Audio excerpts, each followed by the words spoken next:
안녕하세요. 책 읽어주는 여자 에셀 강미경입니다. 아름다운 배우이자 신앙인이신 김혜자 권사님이 한평생 공주처럼 우아하게 사시다가 왜 지옥의 땅이라고 불리는 아프리카를 30년 동안 30번이나 넘게 다니시면서 사서 고생을 하시는지, 왜 그곳의 아이들을 꽃으로도 때리지 말라고 하시는지 한번 들어보세요. 내가 연기 다음으로 좋아하는 것은 책을 읽는 것과 여행, 그리고 자유다. 그러나 연기자가 되고 유명해지면서부터 늘 빠듯한 스케줄 때문에 여행과는 멀어질 수밖에 없었다. 세계 여러 나라를 다녔으나 대부분 촬영차 떠난 일정이라 내가 누리고픈 자유로운 여행과는 거리가 멀었다. 나는 어떤 보이지 않는 틀 속에 갇혀서 살아왔다. 내 연기가 사람들에게 어떤 이미지를 만들었고 나는 그 이미지에 맞춰 살았던 것이다. 그래서 늘 이번 드라마 촬영만 끝나면 멀리 여행을 떠날 거야. 다신 안 돌아올지도 몰라. 하고 입버릇처럼 말해왔다. 1992년 여름 드라마 사상 최고의 시청률을 기록한 주말 연속극 사랑이 뭐길래가 끝나고 나는 대학을 졸업한 딸과 함께 유럽 여행을 계획했다. 어쩌면 내 생애 최초의 자유로운 여행이 될 거였다. 내가 가고 싶었던 곳은 체코의 프라하, 헝가리의 부다페스트였다. 여행 가방을 챙기면서 들뜬 마음으로 하루하루를 보내고 있던 어느 날 오후, 뜻밖의 전화가 걸려왔다. 한 번도 들어본 적 없는 월드비전이라는 곳이었다. 회장님이 직접 전화를 했는데 그의 힘있고 당당한 목소리는 대뜸 나더러 아프리카에 함께 가지 않겠느냐고 물었다. 그는 비영리 기독교 자선단체인 월드비전에 대해 설명하면서 외국에서도 유명한 연예인이 이 일에 동참하고 있다고 나를 설득했다. 월드비전은 6.25 때 미국 목사 밥 피어스가 우리나라 고아와 과부들을 돕기 위해 세계에 호소한 것이 시초였고 지금은 전 세계 104개국에 월드비전 지부가 있단다. 우리나라는 91년까지 도움을 받는 나라였다가 92년부터 비로소 도움을 주는 나라로 전환되었다. 그 첫 번째 방문지가 아프리카의 이디오피아라는 것이다. 전화를 건 한국 지부 회장은 내게 월드비전 친선대사가 되어줄 것을 요청했다. 사람들에게 빵 모양의 저금통을 나누어 주었고 그렇게 모인 15만 달러, 약 2억 원을 이디오피아의 가난한 사람들에게 전달하고 사랑의 빵 저금통 홍보 촬영도 하자는 것이다. 나는 문득 아프리카를 여행지로 택하는 것도 나쁘지 않다는 생각이 들었다. 탁 트인 넓은 대자연에서 뜨고 지는 강렬한 태양을 볼 생각을 하니 고색 창년한 유럽보다 더 많은 추억과 자유를 경험할 수 있을 것 같았다.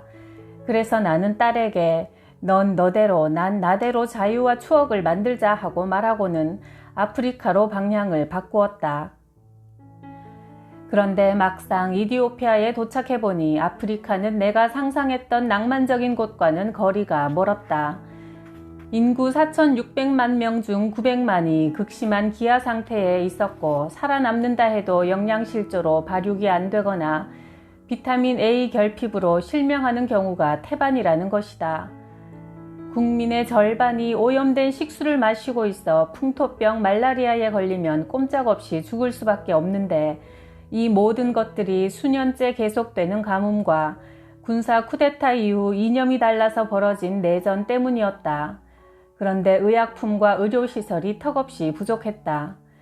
하다못해 원숭이들이라도 재밌게 구경할 수 있으리라 여겼던 내 예상과는 달리 어느새 슬픔의 먹구름이 내 영혼을 채워버렸다. 이디오피아의 역사는 솔로몬과 시바 여왕의 유명한 사랑 이야기로 시작된다. 기원전 1세기경 이디오피아를 지배하고 있던 당대 최고의 미인 시바 여왕은 솔로몬 왕국의 문화를 수입하기 위해 예루살렘으로 가서 유대왕 솔로몬을 만나고 왕자를 잉태해 귀국한 뒤 출산했는데 그가 메넬리크 1세다.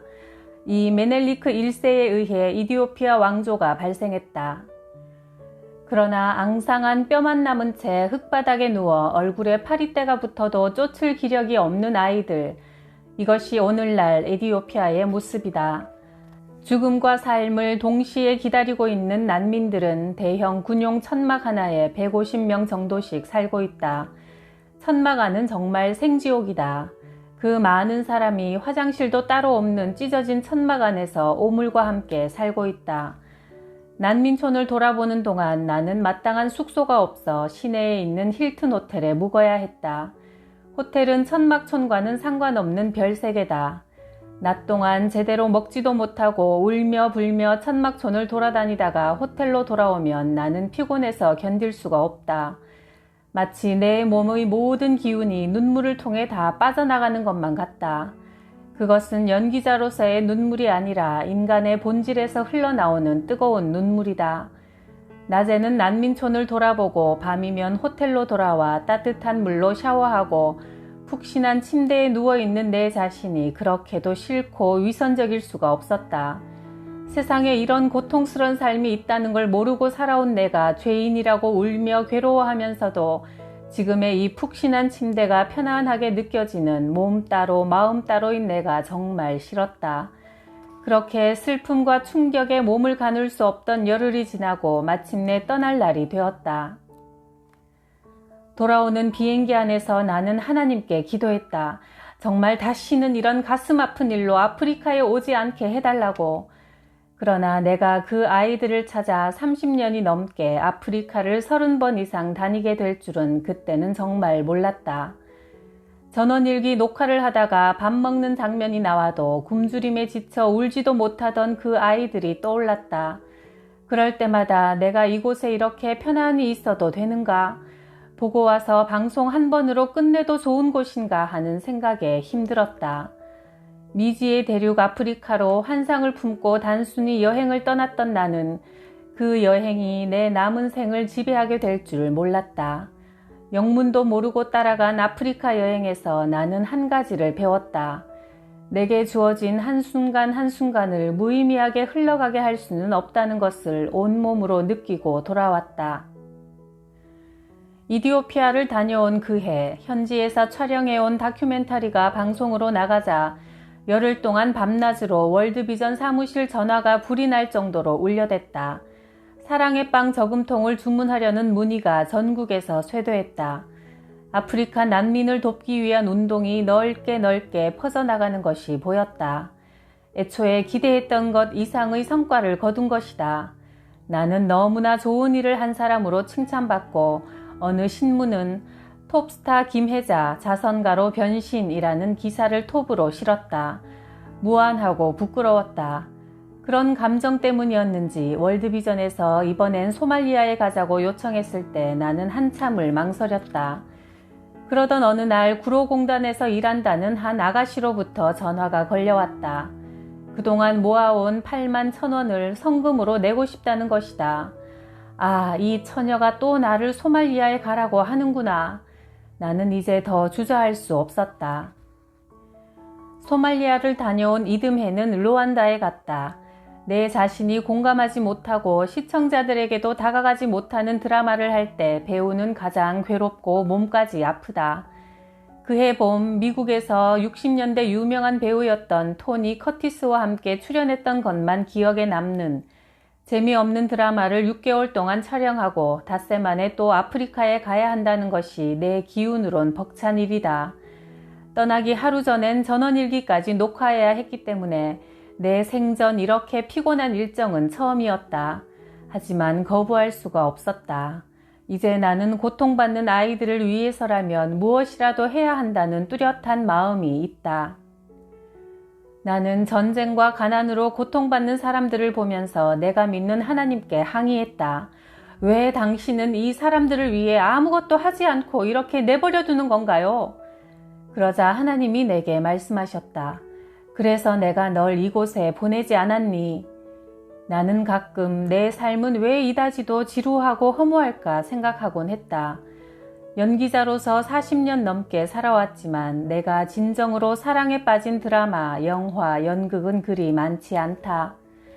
사람들은 나를 뛰어난 연기자, 한국의 어머니상, 언제나 사람들의 관심 속에서 화려한 조명을 받고 평생 살아온 행복한 사람이라 생각한다. 그러나 내 마음속 어딘가에는 끝없는 허무감이 있었다. 나는 누구인가, 왜 이곳에 있는 걸까를 끊임없이 묻고 살아왔다.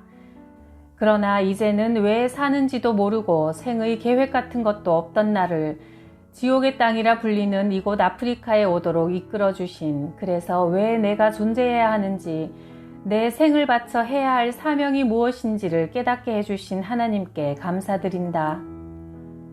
지금까지 내가 다닌 나라들은 처음 이디오피아를 시작으로 소말리아, 르완다, 방글라데시, 라오스, 베트남, 중국, 캄보디아, 보스니아, 인도, 케냐, 우간다, 북한, 아프가니스탄, 시에라리온, 이라크. 내가 다닌 나라의 아이들은 세상을 채 살아보기도 전에 전쟁과 기아와 자연재해 등으로 말할 수 없는 고통을 겪으며 죽어가고 있다. 언제나 그 아이들이 나를 부른다. 처음 그 아이들을 만난 이후로 그것은 내 의지와는 상관없는 하나의 운명처럼 되어버렸다. 내가 만났던 아이들은 시도 때도 없이 나를 찾아온다. 인류 호텔의 레스토랑에서 저녁을 먹을 때도, 좀 비싸다 싶은 핸드백을 사고 싶을 때도 나를 부른다.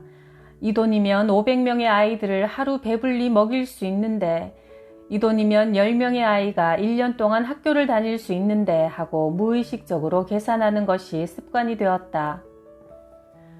이화여대 다닐 때 나는 미술을 전공했는데 하루는 철학과에선 대체 뭘 가르치나 싶어 몰래 강의를 들은 적이 있다. 그때 교수님이 하신 말씀이 오랫동안 기억에 남아 지워지지 않는다. 그 교수님은 삶에는 본질적인 것과 비본질적인 것이 있다고 했다. 그리고 인간은 무엇보다 본질적인 것에 충실한 삶을 살아야 한다는 것이다. 그것이 철학적이고 종교적인 삶이라고 그분은 말했다. 그러나 세상은 참 이상하다. 본질적인 것은 뒷전으로 밀어둔 채 사람들은 온통 비본질적인 것에 매달려 살아간다. 굶어 죽어가는 아이에게 음식을 먹여 살리는 것, 전쟁을 중단하는 것, 가난한 사람들에게 더 많은 관심을 쏟는 것, 이것들이 나는 본질적인 일이라고 믿는다. 하지만 전 세계 산업의 90%가 비본질적인 것을 충족시키기 위한 상품을 만드는 데 열중하고 있다고 한다. 그리고 한편에선 하루에 3만 5천 명의 아이들이 굶주림으로 죽어가고 있다. 모든 사람들이 그 현장에 가서 볼 수 없으니까 내가 대신 가서 보고 듣고 내 가슴 속에 자세히 담고 돌아와 텔레비전과 인쇄 매체를 통해 사람들에게 알리는 일이 하나님이 내게 맡기신 역할이다. 내가 얼마나 충실히 설명하는가에 따라 성금이 걷히고 그 돈으로 고통 속에 있는 아이들을 구할 수 있다. 인간의 삶의 조건이 최고로 좋아진 세상이지만 수천만 난민들의 처절한 고통은 이 시간에도 계속되고 있다. 그것을 해결하는 유일한 방법은 바로 나눔이다. 내가 가진 것을 조금만이라도 나누는 것이다.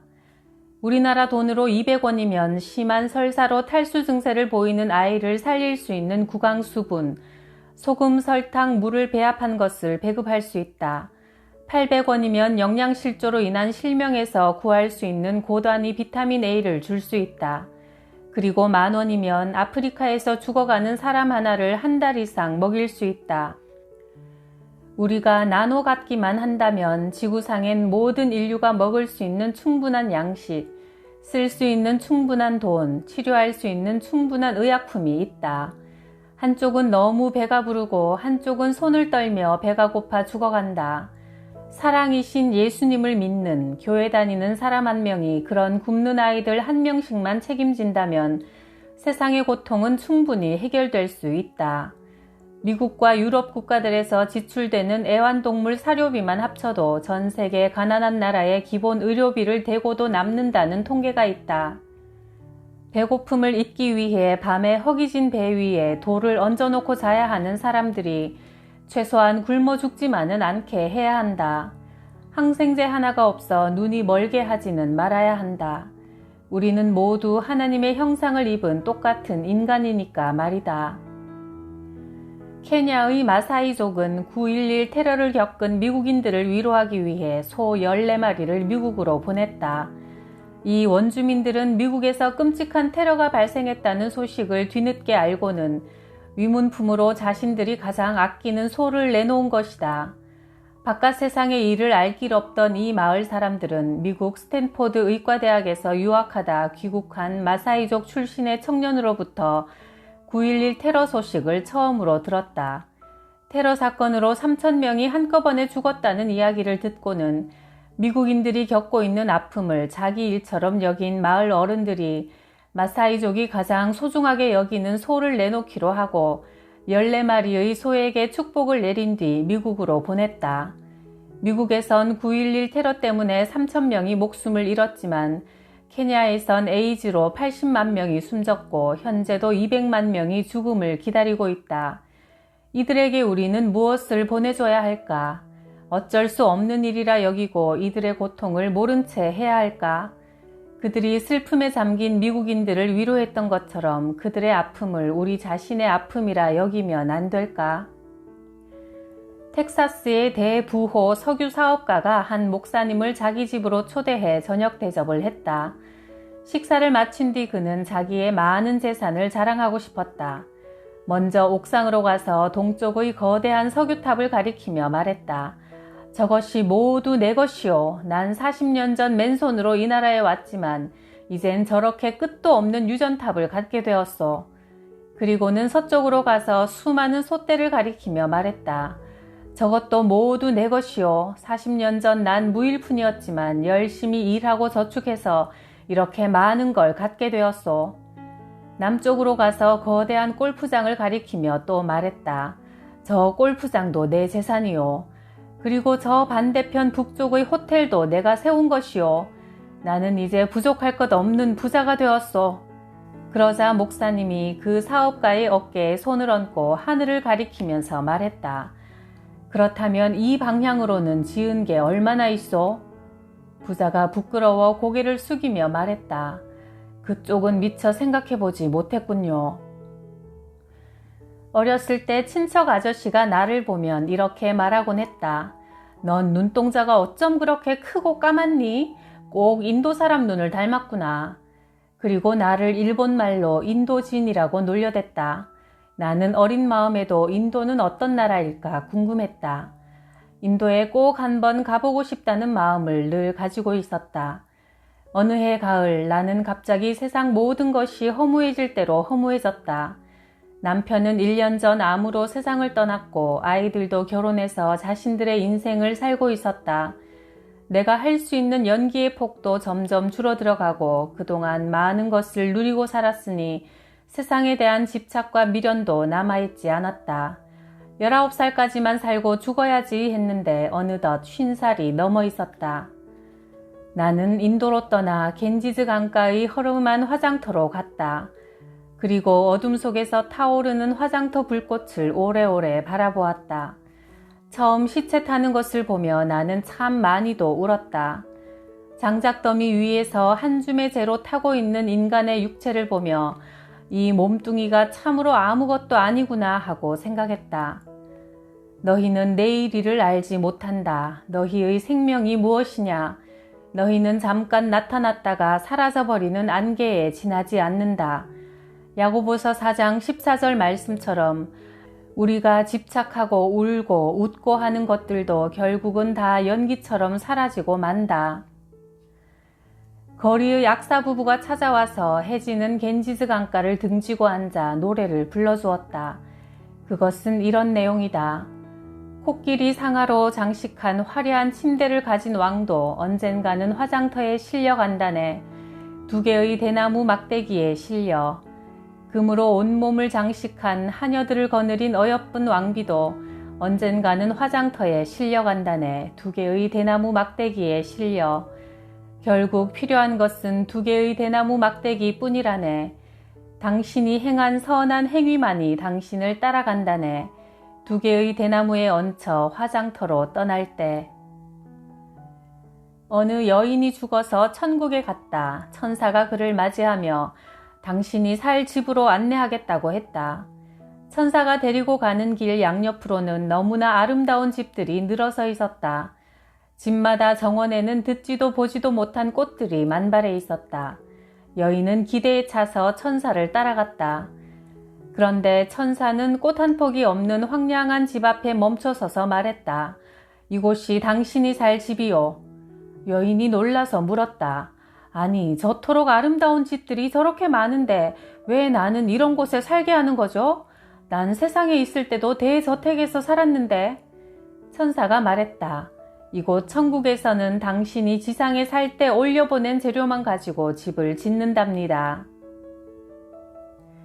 방송작가 김종철 씨의 TV스타 하늘나라 스타 중에서 김혜자 씨에 관한 이야기 한 토막 더 소개할게요.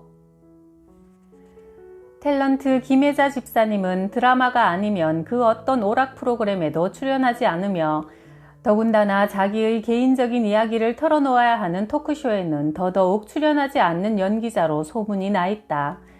언젠가 분장실에서 평소에 말을 재미있게 잘하는 탤런트 박원숙 씨가 전원일기에 출연하려고 분장하고 있는 김혜자 집사에게 한 말이다. 만약 혜자 언니가 빠삐용이 되어서 무인도의 감옥에 갇히게 되면 다른 사람들이 함께 탈출하자고 졸라도 언니는 뭐라고 대답할 사람인 줄 알아? 싫어. 난 여기도 좋아. 그냥 여기서 살 거야. 박원숙 씨의 이 같은 비유와 표현은 절묘할 정도로 정확한 것이다.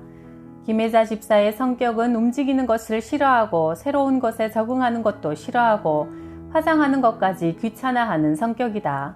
그래서 자기가 고정 출연하고 있는 드라마 외에는 어느 누가 사정하고 무릎을 꿇고 빌어도 출연하지 않는 사람인데 사실 그 이유는 화장을 해야 하고 머리를 만져야 하고 의상을 입어야 하고 몸을 움직여 방송국까지 가야 하기 때문이란다.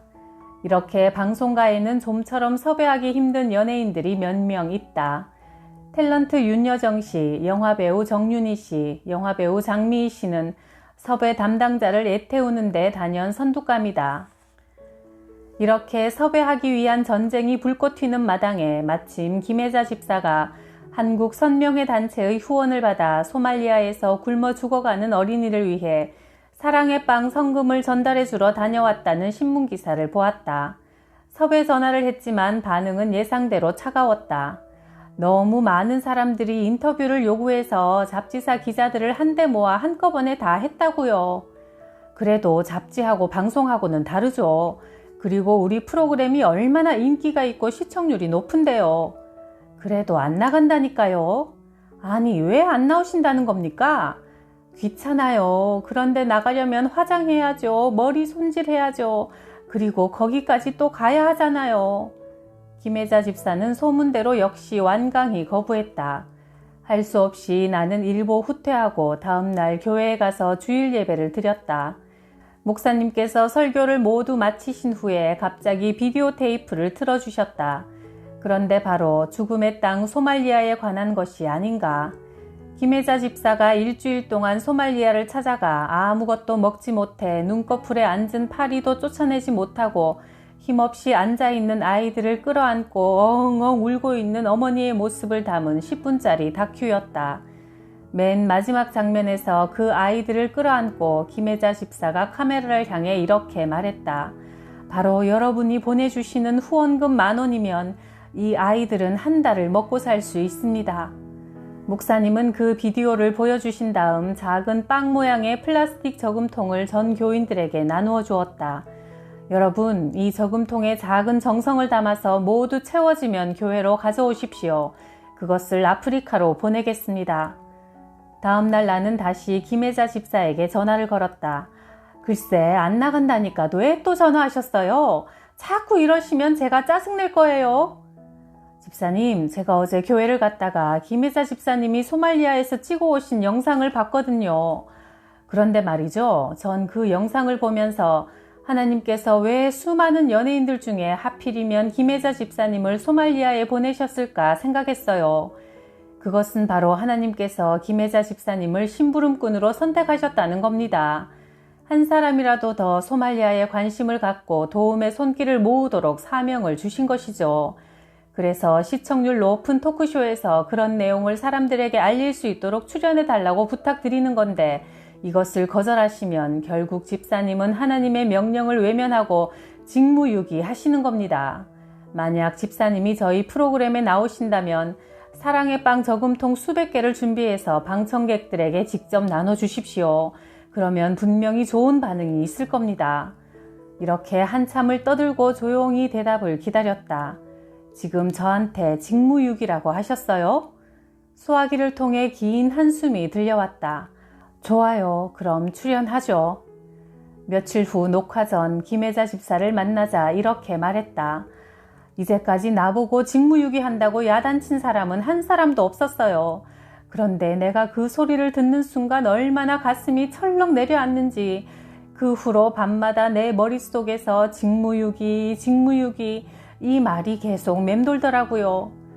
김혜자 집사는 역시 한국 최고의 스타답게 일단 허락하고 참여한 방송에 대해서는 정말 열심히 도와주었다. 한 번도 토크쇼에 출연한 적 없던 분이 자기의 이야기를 다 털어놓고 노래까지 불렀으니 말이다.